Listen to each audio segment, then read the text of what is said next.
Hello, everyone. The Torah study this week in Yeshiva Elimelech is sponsored by Thera and Sam Swirsky in memory of Adele Ernthal, Malka Bat Yaakov, and Frida. May her neshama have an aliyah. So we talked about all kinds of things that we are not allowed to do on Shabbat, not because of specific malacha, but because of the term, what's called mimtzochef tzecha v'davar davar, the things that are specifically for your own benefit, and for your regular talk of during the week, as opposed to, as we'll see in these two halachot, the talk for the purpose of the tzibur, the community, or the purpose of a specific mitzvah, and there's even tiny little details that to discuss which things are allowed to be talked about on Shabbat and contemplated and thought about and calculated even, as opposed to things that aren't directly related to the mitzvah. So we'll talk about wedding and stuff like that. So one may speak about activities that are prohibited on Shabbat if it is for the sake of a mitzvah. In such a case, one may also examine sites where melacha must be done or make financial calculations for the sake of a mitzvah.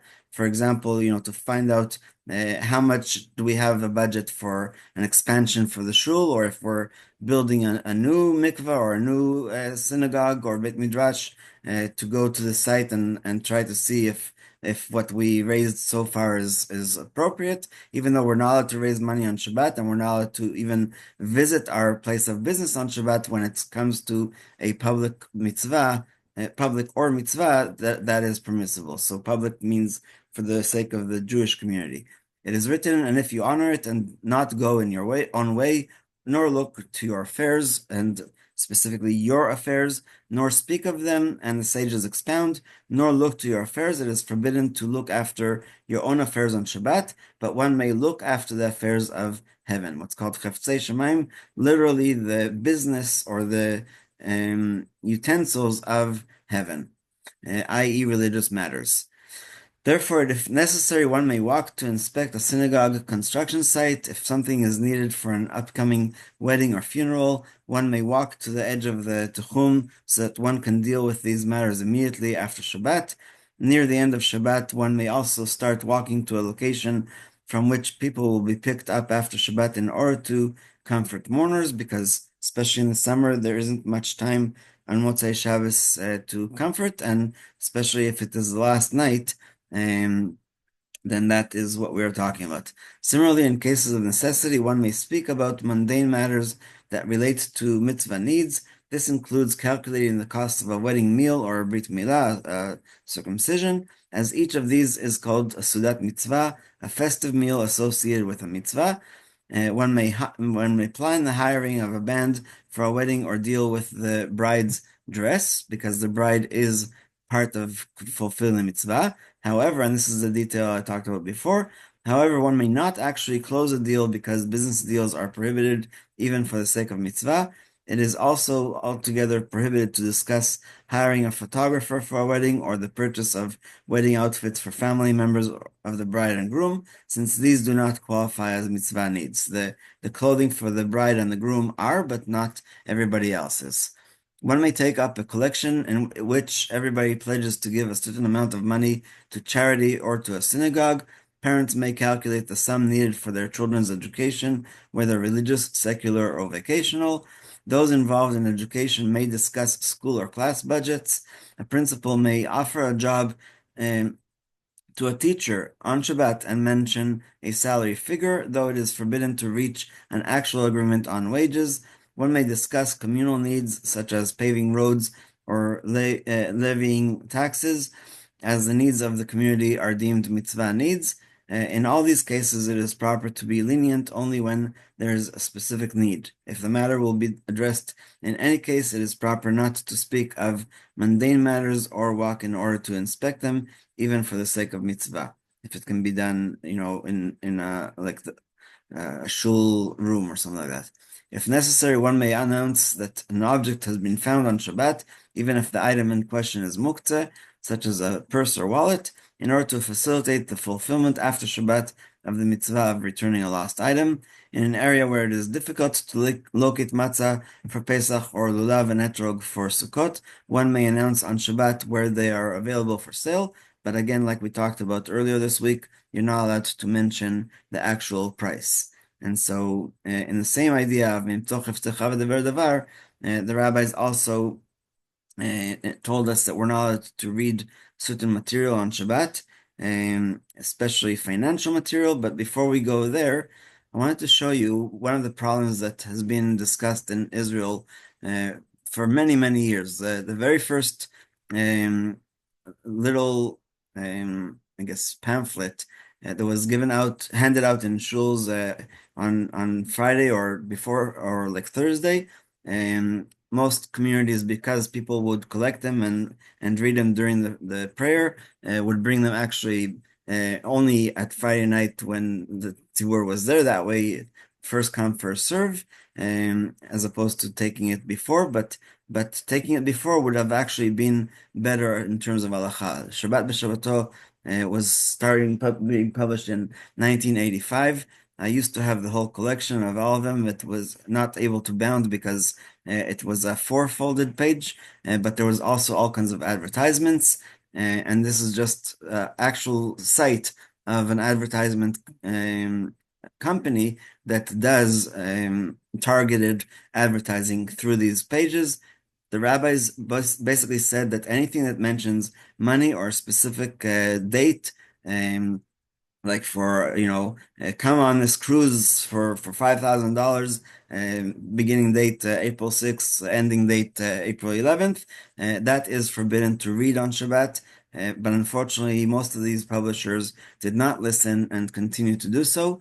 Shabbat b'Shabbato itself actually stopped in 2022 because of COVID and other things. As it says here in Hebrew, every Friday it is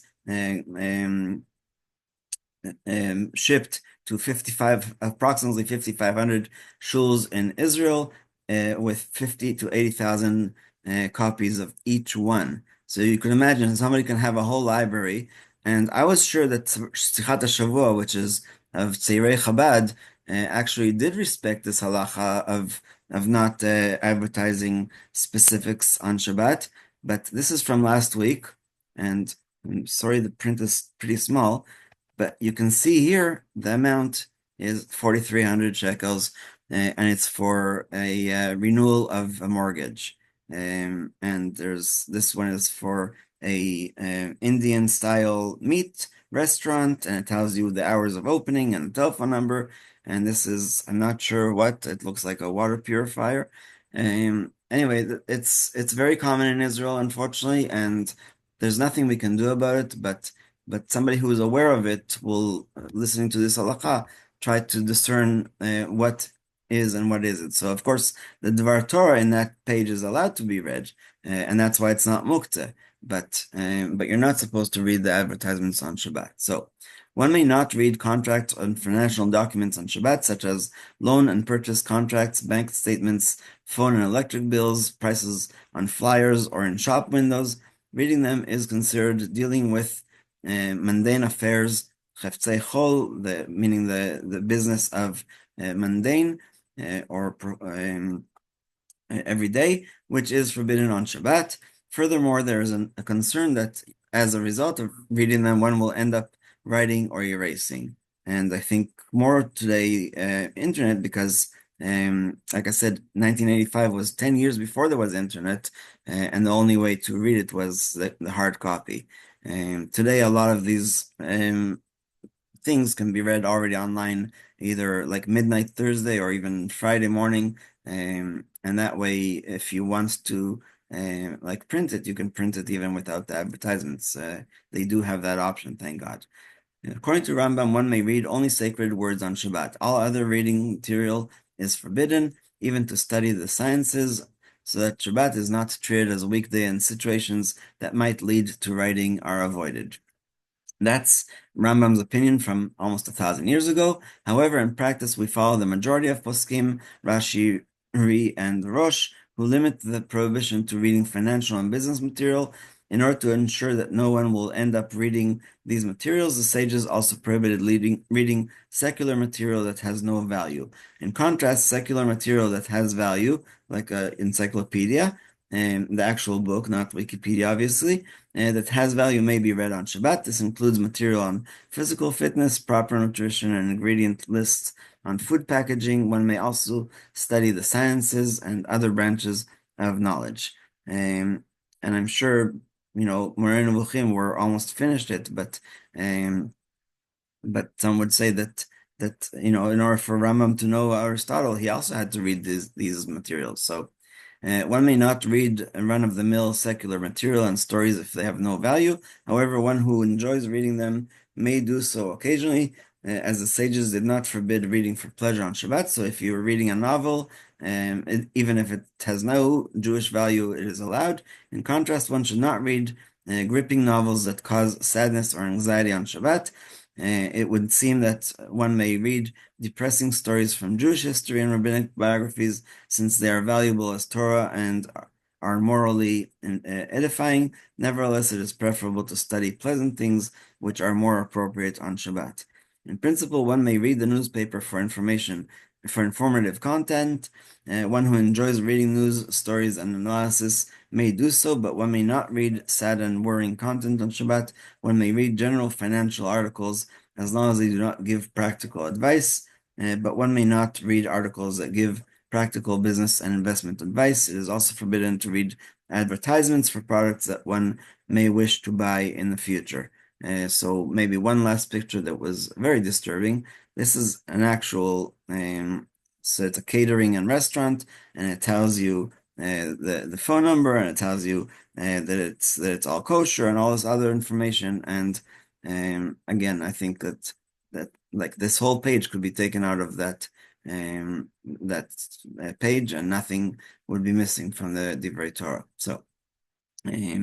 And even though technically one may read parts of the newspaper, many maintain that it is proper to avoid reading it on Shabbat because it is full of advertisements and disturbing news, and it is difficult to distinguish between what one may and may not read. Additionally, reading a newspaper negates the main purpose of Shabbat, which is Torah study. Therefore, one may read its informative content and non-disturbing news, but only while in the bathroom.